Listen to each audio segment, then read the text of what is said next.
The sun rose slowly over the quiet town of Maplewood, casting a golden glow on its tree-lined streets. It was the kind of place where everyone knew each other's names, and life moved at a gentle pace. The aroma of freshly brewed coffee wafted from the local diner, mingling with the sound of birds chirping in the crisp morning air. But for John Carter, this peaceful setting felt like a distant dream. His mind was heavy with thoughts that had kept him awake most of the night.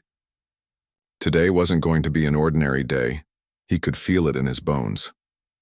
John stood outside the courthouse, adjusting the collar of his shirt as he glanced up at the imposing stone building. At 42 years old, he carried himself with the same disciplined posture he'd learned during his time in the Army. 2 tours overseas had left their mark on him, not just in the form of medals pinned to his uniform, but also in the scars etched into his soul. He had faced danger head-on, made split-second decisions under fire, and watched friends fall beside him. Yet nothing had prepared him for what awaited him inside those walls today. A crowd had already begun gathering near the entrance, reporters clutching notepads, cameras perched on shoulders, and curious townsfolk whispering among themselves. Word had spread quickly about the case involving the decorated veteran, and now all eyes were on him. Some looked at him with sympathy, while others eyed him skeptically, their expressions unreadable. John ignored them as best he could, focusing instead on taking steady breaths. He couldn't afford to lose control, not here, not now. Inside the courtroom, the atmosphere shifted dramatically. The room buzzed with low murmurs as people settled into their seats. Lawyers shuffled papers, judges reviewed documents, and spectators craned their necks to get a better view of the proceedings. John sat stiffly in his chair, hands clasped tightly together, trying to block out the noise around him. Across the aisle, Sarah Lane sat calmly, her gaze fixed ahead. She was everything John wasn't: composed, articulate, and unyielding in her beliefs. Her presence alone seemed to command respect, and John couldn't help but feel a flicker of unease whenever their eyes met. The judge entered the room, bringing an immediate hush over the crowd. Dressed in a black robe, she carried an air of authority that demanded attention. After a few formalities, the hearing began. The details of the case unfolded slowly, painting a picture of conflicting values and misunderstandings. Months earlier, John had been involved in a heated argument with Sarah during a town hall meeting. Voices had risen, accusations had flown, and tempers had flared. In the aftermath, Sarah filed a complaint, claiming John's words were disrespectful and damaging. Now standing before the court, John found himself facing a demand he hadn't anticipated: apologize publicly or face consequences. As the judge explained her ruling, John's heart sank. Apologize? To someone who, in his mind, didn't understand the sacrifices he and countless others had made? The very idea felt wrong, almost insulting. He thought back to his days in the military, remembering the grueling training sessions, the long nights spent strategizing, and the camaraderie shared with fellow soldiers. Each moment had taught him the importance of standing by his convictions, no matter how tough things got. And yet, here he was, being asked to compromise those principles in front of a room full of strangers. Sarah, for her part, remained stoic throughout the proceedings. Known locally as an advocate for justice and accountability, she had built a reputation for challenging authority and pushing for change. Her speeches often drew large crowds, and her passion inspired many. But to John, she represented something else entirely. A reminder of the growing divide between civilians and veterans, a gap he feared might never close. As much as he respected her right to speak her mind, he struggled to reconcile her demands with his own sense of honor. When the judge finally addressed John directly, asking if he understood the gravity of the situation, he nodded curtly. Inside, however, his emotions churned like a stormy sea. He wanted to explain, to make everyone see why apologizing felt impossible. But the words caught in his throat, trapped by years of conditioning that told him silence was strength. Instead, he listened intently as the judge reiterated her decision, emphasizing the need for closure and reconciliation. By the time she finished speaking, the room seemed smaller somehow, the weight of expectation pressing down on him from every angle. Outside the courtroom, reporters swarmed eagerly, eager to capture any reaction they could get. Microphones thrust, forward questions fired rapidly, one after another relentless in their pursuit of answers. "Are you going to apologize?" one shouted. Another asked, "How does it feel to have the court tell you what to do?" John pushed past them without responding, his jaw clenched tightly. He needed space, time to think, but escape seemed impossible. Every step he took only brought more stares, more judgment. For a man used to solitude and order, the chaos surrounding him felt suffocating. Later that evening, back in his modest apartment, John poured himself a cup of coffee and sank onto the couch. The events of the day replayed in his mind like a broken record, each moment sharper than the last. He stared blankly at the wall, wondering how he'd ended up here. Coming home from war should have meant peace, safety, and a chance to rebuild. Instead, he faced battles of a different kind, ones fought with words rather than weapons. Exhaustion washed over him, but sleep eluded him once again. Tomorrow would bring another round of challenges, and he knew deep down that staying true to himself wouldn't be easy. But giving up wasn't an option either, not for John Carter, not now, not ever. The night dragged on endlessly for John, his mind racing with thoughts he couldn't quiet. He sat in the dim light of his living room, staring at the empty coffee cup on the table. The clock ticked loudly, each second stretching into what felt like minutes. His hands rested on his knees, fingers tapping nervously as he replayed the judge's words over and over again. Apologize.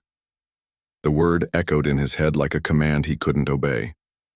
To him, apologizing wasn't just about saying sorry, it was about admitting fault, something his years in the military had drilled out of him. Soldiers didn't apologize for doing their duty, no matter how messy or painful it got. As the hours passed, John's frustration grew. He thought about Sarah Lane, the woman at the center of this storm. Her calm demeanor in court had unnerved him more than he cared to admit. She wasn't yelling or accusing. She was steady, almost serene. That made her harder to dismiss. In his mind, she represented everything he didn't understand about civilian life. The protests, the debates, the constant questioning of authority. It wasn't that he disliked her personally. It was the principle behind it all. How could someone who hadn't walked in his boots judge him so harshly? By morning, John felt drained but determined. He rose early, showered quickly, and dressed in the same outfit he'd worn the day before. There was no time to waste worrying about appearances. As he stepped outside, the cool breeze hit his face, offering a brief moment of clarity. The streets were still quiet, the town not yet awake. For a few precious minutes, he allowed himself to imagine a different life, one without courtrooms, reporters, or demands. But reality came rushing back as soon as he reached the corner store to buy a newspaper. His photo was splashed across the front page, accompanied by bold headlines: "Veteran ordered to apologize," and "Courtroom showdown sparks debate." People glanced at him as they passed, some whispering behind cupped hands. John pretended not to notice, though every comment stung like a needle prick. Back at home, he flipped through the pages of the paper, scanning the articles written about him. Most were critical, painting him as stubborn or unrepentant. A few tried to be balanced, quoting both sides of the story, but even those left him feeling misunderstood. One columnist wrote, "In a world that values accountability, is it too much to ask for an apology?" John crumpled the paper in his fist, tossing it onto the kitchen counter. Accountability? He knew all about accountability. He'd carried the weight of entire missions on his shoulders, making decisions that affected lives. And now, after everything, he was being told to apologize for standing his ground. That afternoon, John decided to take a walk to clear his head. He wandered aimlessly through the park, watching children play and couples stroll hand in hand. Life seemed so simple for them, so untouched by conflict. He envied their innocence, their ability to laugh freely without carrying the burdens he did. Near the edge of the park, he spotted a familiar figure sitting on a bench, Mike Thompson, his best friend since childhood and fellow veteran. Mike waved when he saw John approaching, patting the space beside him. "You look like you haven't slept in days," Mike said with a chuckle, though there was genuine concern in his voice. "I haven't," John admitted, sinking onto the bench. "This whole thing it's eating me alive." Mike nodded knowingly. He'd been through his own share of struggles after returning from deployment. "Tell me what's going on," he urged gently. So John talked. He poured out his frustrations, his fears, and his doubts. He explained how the court's order felt like an attack on his integrity, how the public scrutiny weighed heavily on him, and how torn he felt between staying true to himself and meeting society's expectations. Mike listened patiently, nodding, occasionally but never interrupting. When John finally ran out of words, Mike leaned back, exhaling slowly. "You know," Mike began, "standing your ground doesn't always mean winning. Sometimes it means holding on to who you are, even when everyone else wants you to change." John frowned, unsure of what Mike was getting at. "But isn't that selfish? If I refuse to apologize, won't people see me as arrogant?" "Maybe," Mike replied.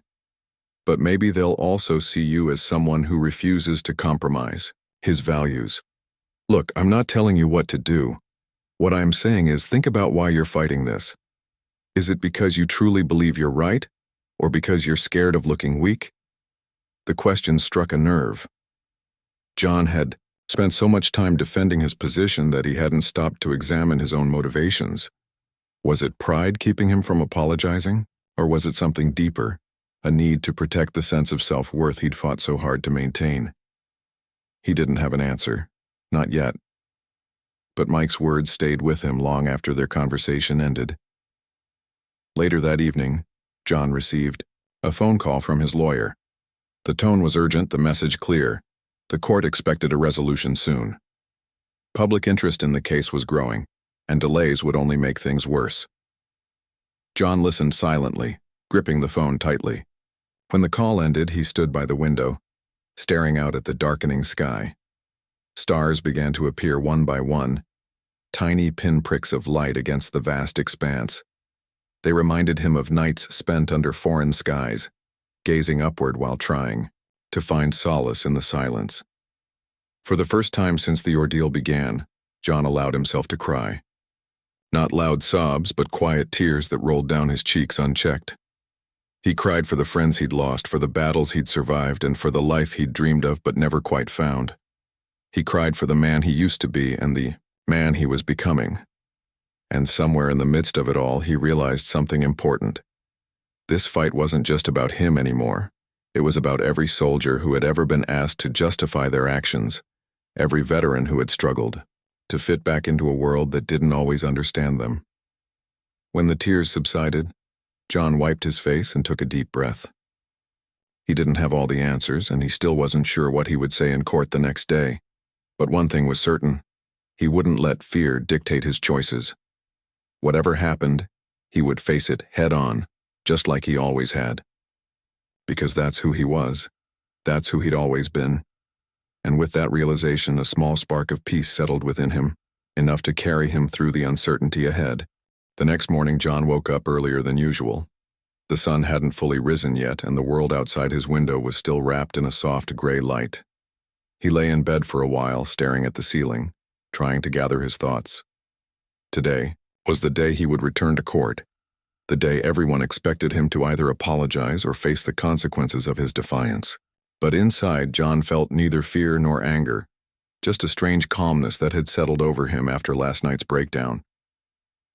He knew what he believed in, and he was ready to stand by it, no matter what happened. After getting dressed, John made himself a cup of coffee and sat at the kitchen table. The house was quiet, the kind of silence that let his mind wander freely. He thought about Mike's words from the day before. Standing your ground doesn't always mean winning. Those words had stuck with him, replaying in his head like a mantra. Was this really about winning, or was it about staying true to who he was? Slowly, he began to realize that apologizing wasn't just about saying sorry. It was about admitting fault. And John didn't feel like he had done anything wrong. Yes, he had raised his voice during that town hall meeting. Yes, his words might have come across as harsh, but he had spoken from a place of pain, frustration, and years of bottled-up emotions. To apologize now would feel like erasing all of that, like pretending none of it mattered. As he finished his coffee, John glanced at the clock. It was time to leave. He grabbed his jacket and headed out the door, stepping into the crisp morning air. The streets were busier now, with people rushing to work or school. Some recognized him and gave polite nods, while others avoided eye contact altogether. John kept his focus straight ahead, determined not to let anyone's reactions sway him. When he arrived at the courthouse, the scene was chaotic. Reporters lined the steps, cameras flashing, microphones thrust forward. The crowd buzzed with anticipation, eager to see how this chapter of the story would unfold. Inside, the courtroom felt smaller than before, the air thick with tension. John took his seat, his posture rigid, his hands clasped tightly together. Across the aisle, Sarah Lane sat quietly, her expression unreadable. She looked composed, almost serene, as if she already knew how this would end. For a moment, their eyes met, and John felt a flicker of something he couldn't quite name. Respect, maybe, or understanding. Whatever it was, it passed quickly, leaving him more focused than ever. The judge entered the room and the murmurs died down instantly. After a few formalities, she turned her attention to John. "Mr. Carter," she said firmly, "this court has given you ample opportunity to address the situation. Have you decided how you wish to proceed?" John stood slowly, his heart pounding but his voice steady. He cleared his throat and began to speak. "Your Honor," he started, his tone respectful but unwavering. "I want to make one thing clear. I have spent years serving my country, making sacrifices that most people can't even imagine. I've lost friends, missed birthdays, and endured hardships that will stay with me for the rest of my life. When I came home, I hoped for peace. Instead, I found judgment from people who don't understand what it means to carry the weight of war." He paused, glancing briefly at Sarah before continuing. "That day at the town hall, I spoke from a place of emotion. My words may have been sharp, but they were honest. I cannot apologize for being truthful about my experiences. Asking me to do so feels like asking me to deny everything I've lived through. I respect this court and I respect Ms. Lane's right to her opinions, but I cannot and will not apologize for standing by my beliefs." The room went silent. No one moved, no one spoke. Even the reporters stopped scribbling in their notebooks, captivated by the raw honesty in John's voice. Sarah shifted slightly in her seat, her expression softening. The judge studied John carefully, her brow furrowed in thought. Finally, she nodded. "Thank you, Mr. Carter," she said simply. "We will take your statement into consideration." When John sat back down, he felt a wave of relief wash over him. He had said what needed to be said, without hesitation or compromise. Whether the court agreed with him or not, he had stayed true to himself. And that, he realized, was all that mattered. Outside the courtroom, the chaos resumed. Reporters swarmed around John, shouting questions faster than he could process them. "Why won't you apologize?" one demanded. Another asked, "Do you think you're above the law?" John ignored them, pushing through the crowd with determination. He didn't owe anyone an explanation. Not anymore. As he reached the bottom of the courthouse steps, he spotted Mike waiting for him near the curb. His friend gave him a thumbs up and a grin, clearly proud of how John had handled himself. Later that evening, John sat alone in his apartment, replaying the day's events in his mind. He scrolled through social media, where his name was trending nationwide. People were divided, as expected. Some praised him as a hero standing up for veterans' rights, while others criticized him as arrogant and unrepentant. Tweets and posts flooded in, each one adding fuel to the fire. Talk shows debated his actions, dissecting every word he'd said in court. Journalists speculated about what might happen next, whether the court would punish him further or drop the case entirely. Despite the backlash, John felt oddly at peace. For the first time in weeks, he wasn't consumed by anxiety or self-doubt. He had faced the storm head-on, refusing to bend under pressure. Now, whatever came next, he was prepared to handle it. As he closed his laptop and leaned back on the couch, he allowed himself a small smile. This fight wasn't over, not by a long shot, but he had taken the first step toward reclaiming his voice. And perhaps, in doing so, he had sparked a conversation bigger than himself. Across town, Sarah Lane sat in her office reflecting on the day's events. She hadn't expected John's response to resonate so deeply with people. His words had struck a chord, forcing her to reconsider her own perspective. While she still believed in accountability, she couldn't deny the sincerity in his defense. That night, she drafted a statement, acknowledging the complexity of the issue and urging others to approach it with empathy. Little did she know, her words would soon bring an unexpected turn to the story, a turn that would challenge both her and John in ways neither of them anticipated. The days following John's bold statement in court passed quickly, but the ripple effects of his words spread far and wide. News outlets couldn't get enough of the story. Every major network covered it, dissecting every angle with fervor. Social media platforms lit up like fireworks with hashtags trending across the country. People were divided. Some saw John as a symbol of integrity, a man who refused to compromise his principles even when pressured by authority.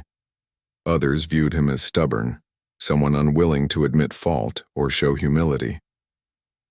The debate raged, on with opinions flying back and forth like arrows in an endless battle. For John, life became a whirlwind of attention he hadn't asked for. Reporters camped outside his apartment, hoping to catch a glimpse of him leaving or returning home. Strangers approached him at the grocery store, either praising him for his courage or confronting him about his stance. Letters poured in from all over the nation, some filled with support, others laced with criticism. One letter stood out among the rest. It was from a veteran named Tom, who wrote, "You're not just fighting for yourself, John. You're fighting for all of us who feel misunderstood. Thank you for standing tall." Reading those words brought tears to John's eyes. He realized then that this wasn't just his fight anymore. It had become something much bigger. Meanwhile, Sarah Lane watched the growing controversy with mixed emotions. On one hand, she felt validated in her decision to pursue accountability. She believed strongly in the importance of owning one's actions, especially when they caused harm. But on the other hand, she couldn't ignore the sincerity in John's voice during his courtroom speech.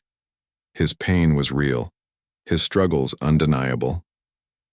Late one night, as she sat alone in her dimly lit office, she found herself questioning whether her original intent had been overshadowed by the public spectacle. Was this still about fairness, or had it turned into something else entirely? Determined to address the issue thoughtfully, Sarah drafted a public statement. In it, she acknowledged the complexity of the situation and expressed admiration for John's honesty, even if she disagreed with his refusal to apologize. "This is not about winning or losing," she wrote. "It's about understanding each other better.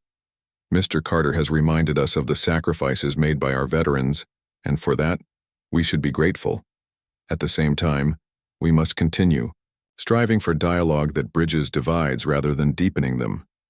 Her statement went viral almost instantly, sparking yet another wave of discussion online. As the nation grappled with these conflicting viewpoints, John tried to maintain some semblance of normalcy. He visited Mike often, finding solace in their conversations.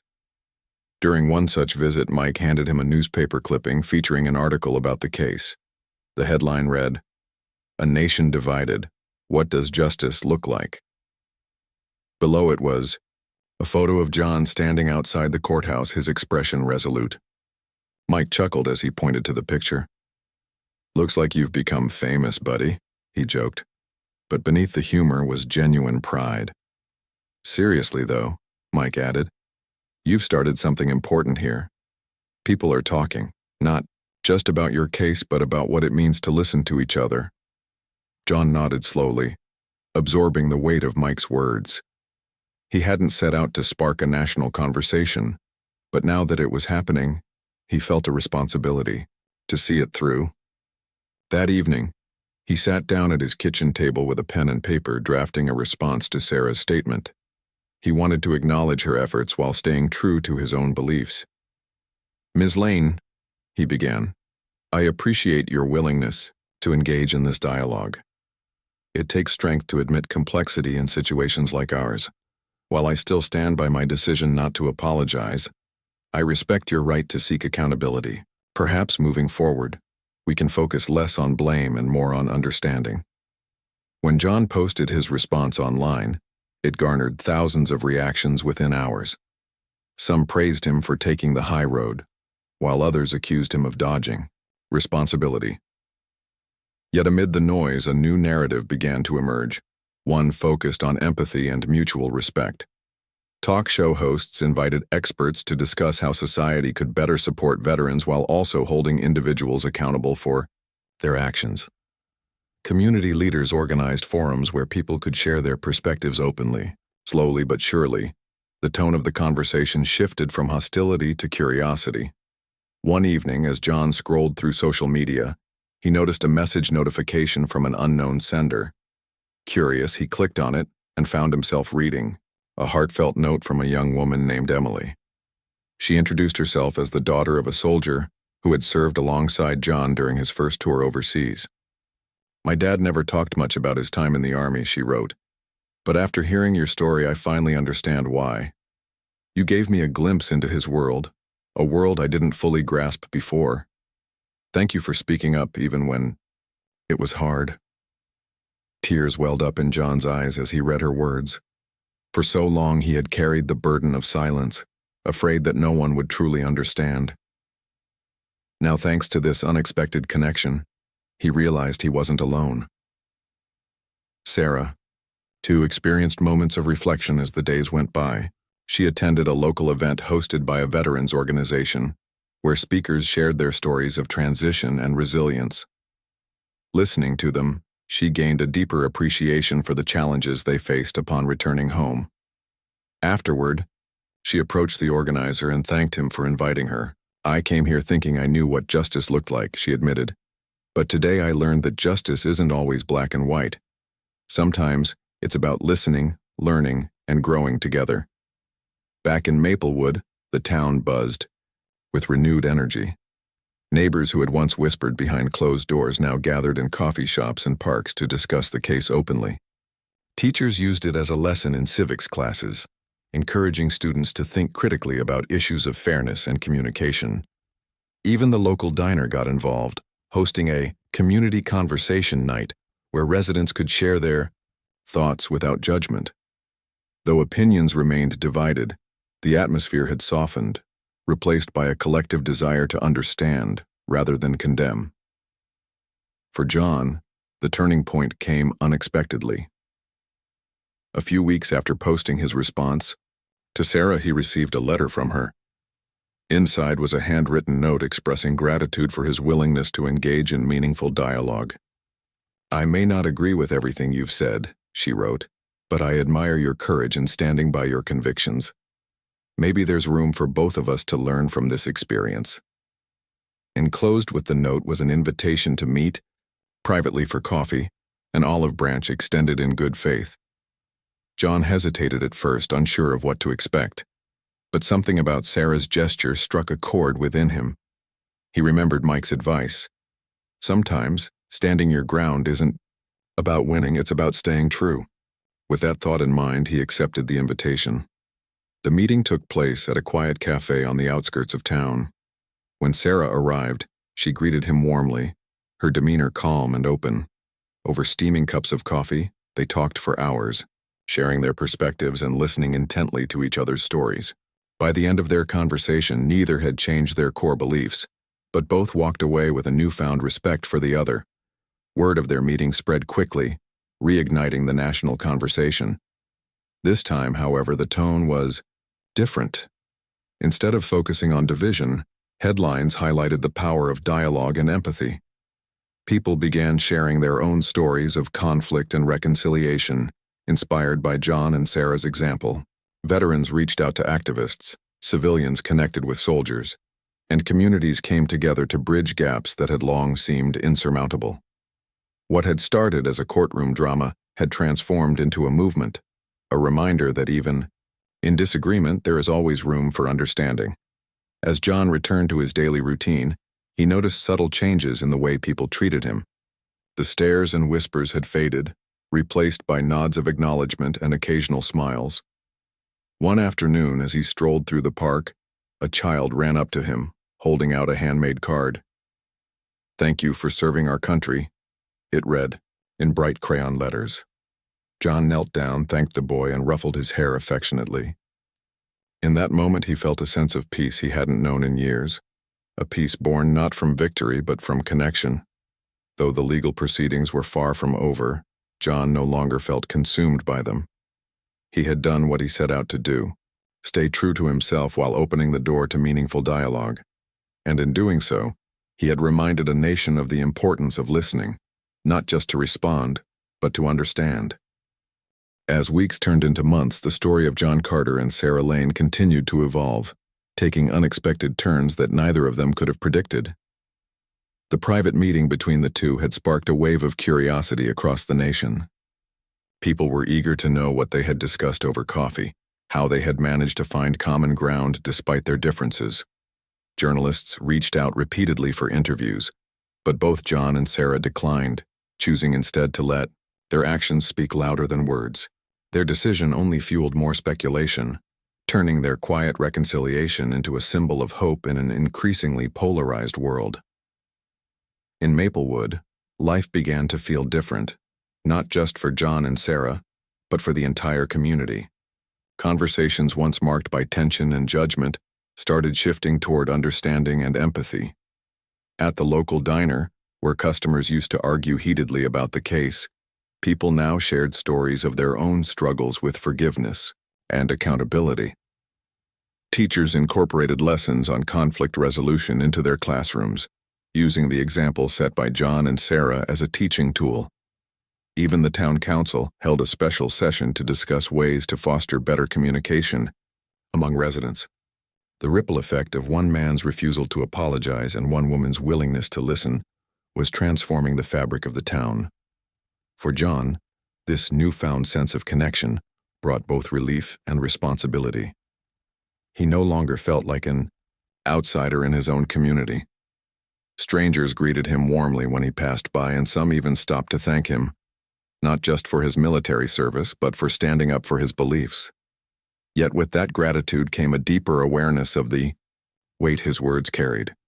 Every time someone praised him or sought his advice, he reminded himself to tread carefully, knowing that his actions could inspire others, for better or worse. One evening, as he walked home from the park, John noticed a group of teenagers gathered near the basketball court. They were laughing and cheering, completely absorbed in their game. It struck him how carefree they seemed, untouched by the burdens of adulthood. He remembered being like them once, full of dreams and unshaken confidence. But war had changed all that, leaving scars that would never fully heal. Watching them now, he realized how important it was to pass on the lessons he'd learned, not through lectures but through example. That night, he decided to volunteer at the local youth center, offering mentorship to kids who might benefit from hearing his story. Sarah, too, found herself reflecting on the impact of her choices. Her initial goal had been clear-cut: hold someone accountable for perceived wrongdoing.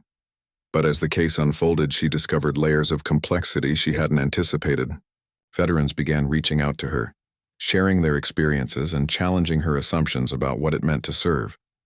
Some expressed frustration at feeling misunderstood, while others simply wanted to be heard.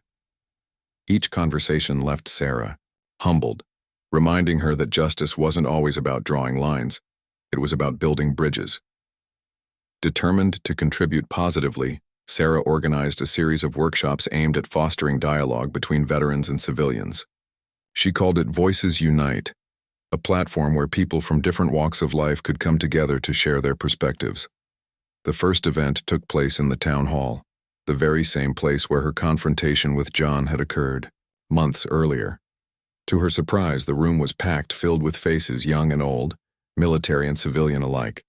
As participants spoke openly about their fears, hopes, and misunderstandings, Sarah felt a profound sense of accomplishment.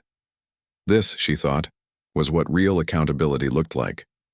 Not blame, but growth. News of the workshops spread quickly, drawing attention from neighboring towns and cities.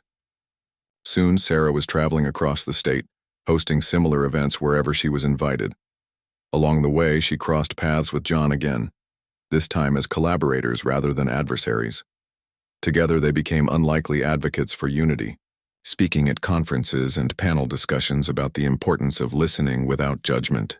Their partnership sent a powerful message. Even those with opposing views could work together toward a common goal. Back in Maplewood, the legal proceedings against John finally reached a conclusion. After months of deliberation, the court ruled that no further action would be taken, citing the progress made through dialogue as evidence of resolution. While some criticized the decision as lenient, many hailed it as proof that justice didn't always require punishment. It could also mean learning and healing. For John, the verdict brought a mix of emotions. Relief washed over him, but so did a lingering sense of responsibility. He knew the court's ruling wasn't the end of his journey. It was merely another step along the way. The media coverage surrounding the case gradually tapered off, replaced by other headlines vying for public attention. But its legacy endured, etched into the hearts and minds of those it had touched. In schools, teachers continued using the story as a lesson in civics and ethics. In homes, families discussed the value of empathy and compromise. And in communities, people worked harder to bridge divides, inspired by the example set by two individuals who refused to let their differences define them. For John, life settled into a new rhythm. His mornings began with a cup of coffee on the porch, watching the sunrise paint the sky in shades of orange and pink. He spent his afternoons volunteering at the youth center, mentoring kids who reminded him of his younger self. One boy, named Marcus, particularly stood out. Quiet and reserved, Marcus rarely spoke unless prompted, but when he did, his words carried wisdom beyond his years. During one session, he asked John, "Do you ever regret standing your ground?" John paused, considering the question carefully before answering. "No," he said firmly, "because staying true to myself taught me something important. That courage isn't about never being afraid. It's about doing what's right, even when it's hard." Sarah, meanwhile, poured her energy into expanding Voices Unite, determined to reach as many people as possible. Her efforts earned her recognition, including an invitation to speak at a national conference on veteran affairs. Standing on stage, she shared her journey, from filing a complaint against John to working alongside him, and urged the audience to embrace discomfort as a path to growth. "We don't have to agree on everything," she said, her voice steady and sincere, "but we do need to listen, because when we listen, we create space for understanding, and that's where real change begins." As autumn arrived, painting the trees in hues of red and gold, John and Sarah met once more at the cafe where their reconciliation had begun. This time, however, there was no tension, no hesitation.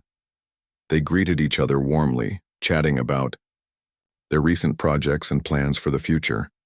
Over steaming cups of coffee, they reflected on how far they'd come since that fateful day in court. "You know," Sarah said with a smile, "I never imagined I'd be sitting here with you, talking about collaboration." John chuckled, nodding in agreement. "Neither did I," he admitted. "But sometimes life has a way of surprising us." Their friendship served as a testament to the power of dialogue, a reminder that even in the face of disagreement, connection was possible. As they parted ways that afternoon, both walked away with renewed purpose.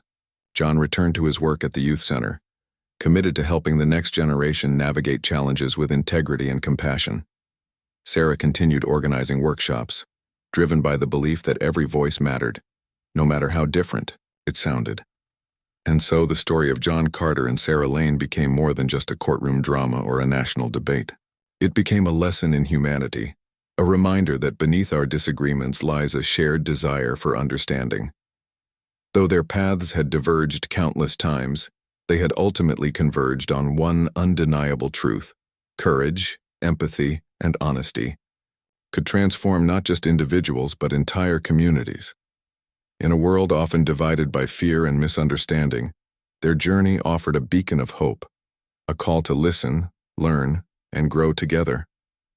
Months passed, and the story of John Carter and Sarah Lane continued to resonate far beyond the borders of Maplewood. What had begun as a courtroom battle had blossomed into something much greater, a movement that inspired people across the country to rethink how they approached conflict and communication. The lessons learned from their journey weren't confined to headlines or speeches. They seeped into everyday life, changing the way people interacted with one another. Neighbors, who once avoided eye contact, now exchanged warm greetings. Families sat down at dinner tables to discuss difficult topics without raising voices. Strangers struck up conversations in grocery store aisles, sharing stories and finding common ground. It was as if the nation had woken up to the realization that understanding didn't require agreement, it simply required listening. For John, this newfound sense of connection brought both fulfillment and reflection.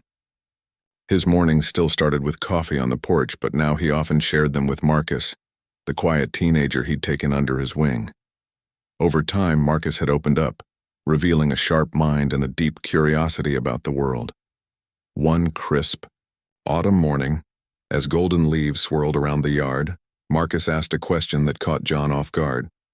"Do you think things would have been different if you'd apologized?" John paused, watching the steam rise from his mug. He thought carefully before answering. "Maybe," he said finally, "but I don't think it would have felt honest. Sometimes doing what's right means standing your ground even when it's hard." Marcus nodded, slowly absorbing the words. "I guess that makes sense," he replied. "But isn't it lonely, though? Standing your ground all the time?" John smiled faintly, placing a hand on the boy's shoulder. "It can be," he admitted, "but it's also worth it. Because staying true to yourself helps you find others who believe in the same things. And that's how change starts, not with one person, but with everyone working together." As winter approached, John threw himself into his work at the youth center, determined to leave a lasting impact. He organized workshops where kids could learn problem-solving skills, teamwork, and resilience. Many of the participants were children of veterans, and hearing their stories reminded John of his own struggles growing up. Through these sessions, he hoped to provide them with tools to navigate challenges while staying grounded in their values. One evening, after a particularly lively discussion, a young girl named Lily approached him shyly.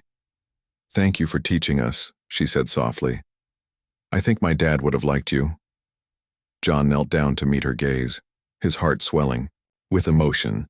"Your dad sounds like a great man," he told her gently. "And so are you." Sarah, too, found herself reflecting on the changes brought about by their journey. Her Voices Unite initiative had grown exponentially, reaching communities in every corner of the state. She traveled frequently, speaking at events and hosting workshops that encouraged open dialogue between civilians and veterans. Each stop along the way brought new insights, new connections, and a deeper appreciation for the complexities of human experience. People often thanked her for her efforts, crediting her with sparking meaningful conversations in their own lives. But Sarah knew the credit belonged to more than just her. It belonged to everyone who had embraced vulnerability and chosen empathy over judgment. One chilly December afternoon, Sarah returned to Maplewood for the first time in months. The town looked magical, blanketed in snow, its streets lined with twinkling lights and cheerful decorations. As she walked through the park, she spotted John sitting on a bench, bundled up in a thick coat and scarf. He waved when he saw her, inviting her to join him. They sat side by side, watching children build snowmen and toss snowballs, their laughter filling the air. For a while, neither spoke, content to simply enjoy the moment. Finally, Sarah broke the silence. "I never thought I'd say this," she began, "but I'm glad we went through all of this. It changed me, for the better." John chuckled, his breath visible in the cold air. "Me too," he admitted. "I used to think justice meant proving someone wrong. Now I see it's about understanding each other, even when we disagree." Sarah nodded, her expression thoughtful. That's why I wanted to thank you, for showing me there's more than one way to look at things." John smiled, shaking, his head slightly. "You're the one who taught me to listen," he countered. "So maybe we both owe each other some gratitude." Their friendship had become a source of strength for both of them, proof that bridges could be built even across the widest divides.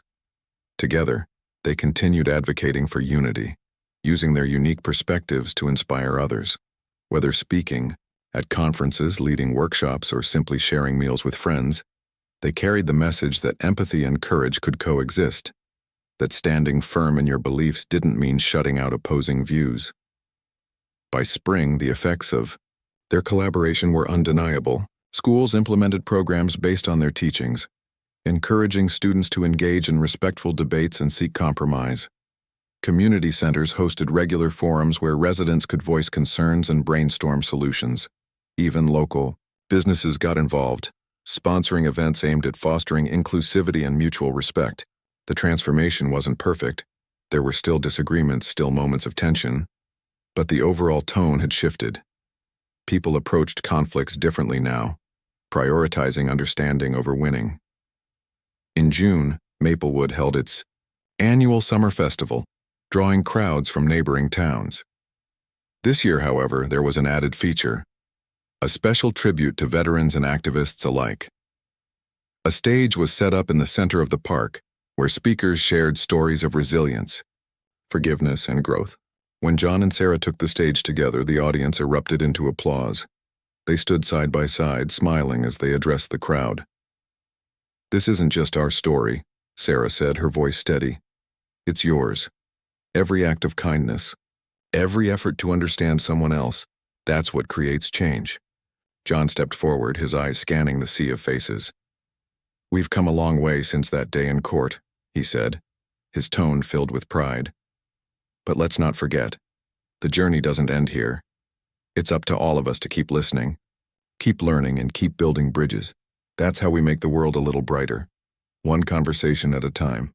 The festival concluded with fireworks lighting up the night sky, their bursts of color mirroring the hope and unity that had taken root in the community. As John and Sarah walked home together, they reflected on how far they'd come, not just individually, but collectively. Their story had sparked something extraordinary, reminding everyone that even in disagreement, there was always room for connection. In the years that followed, their legacy endured. Teachers used their example to teach students about empathy and integrity. Activists cited their partnership as proof that collaboration could overcome division. Veterans drew inspiration from John's unwavering commitment to his principles, while civilians admired Sarah's willingness to challenge her assumptions. Together, they had shown that courage wasn't about silencing others, it was about amplifying understanding. And so, the tale of John Carter and Sarah Lane became more than just a chapter in history. It became a living reminder that humanity thrived not on perfection, but on progress.